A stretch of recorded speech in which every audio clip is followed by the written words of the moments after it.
एक तरफ जहां विपक्षी महागठबंधन में सीट शेयरिंग को लेकर तगड़ा पेच फंसा हुआ है, तो वहीं दूसरी ओर सत्ताधारी एनडीए से जुड़ी खबर के मुताबिक नीतीश कुमार और अमित शाह ने सीट शेयरिंग का फॉर्मूला तय कर लिया है। 18 सितंबर को बिहार के दौरे पर गए केंद्रीय गृह मंत्री और बीजेपी के चुनावी चाणक्य अमित शाह की बिहार के सीएम नीतीश कुमार से मुलाकात हुई।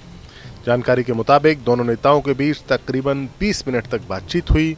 कहा जा रहा है कि एनडीए में सीट शेयरिंग के फॉर्मूले पर भी चर्चा हुई और सीटों के गुणागणित को सुलझा लिया गया है। बिहार एनडीए में इस समय बीजेपी और जेडीयू के अलावा लोजपा, रामविलास, हिंदुस्तानी अवाम मोर्चा और राष्ट्रीय लोक मोर्चा शामिल हैं।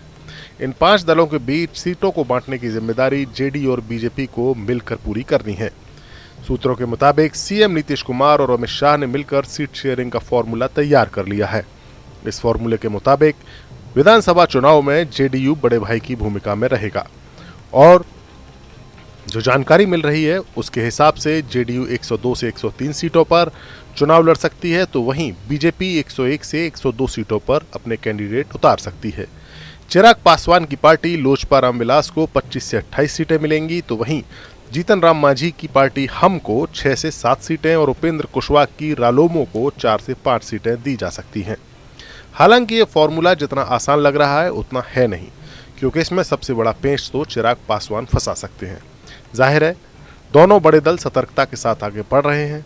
छोटे दलों के किंग मेकर बनने की संभावना को भी खत्म किया जा रहा है।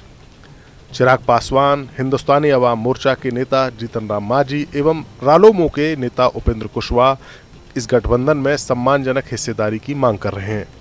इन लीडर्स का तर्क है कि उनके पास क्षेत्रीय आधार और जातिगत वोट है, जिसे नजरअंदाज करना गठबंधन के लिए भारी पड़ सकता है।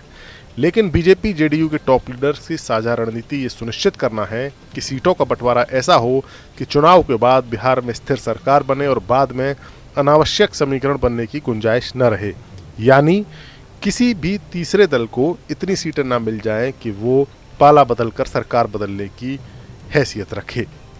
वहीं केंद्रीय मंत्री चिराग पासवान ने साफ किया है कि उनके लिए सीटों की संख्या से ज्यादा क्वालिटी मायने रखती है।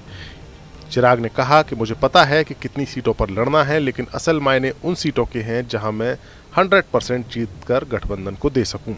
चिराग ने एक यूट्यूब चैनल से बातचीत करते हुए कहा कि लोकसभा की तरह विधानसभा चुनाव में भी 100% स्ट्राइक देना वो चाहते हैं। उन्होंने कहा कि लोकसभा में मेरा स्ट्राइक रेट 100% था, विधानसभा में वो वही स्ट्राइक रेट रखना चाहते हैं। मेरे लिए 2 सीटें कम या ज्यादा मायने नहीं रखती, लेकिन मायने रखती हैं वो सीटें जिन पर जीत पक्की हो। गौर करने वाली बात है कि 2024 के लोकसभा चुनाव में चिराग पासवान की पार्टी को 5 सीटें लड़ने के लिए मिली थीं और 5 पर ही उनकी जीत हुई थी। खुद चिराग पासवान भी जीते थे।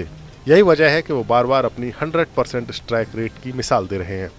अब देखना होगा कि विधानसभा चुनाव में सीट बंटवारे पर उनकी ये शर्त किस हद तक असर डालती है।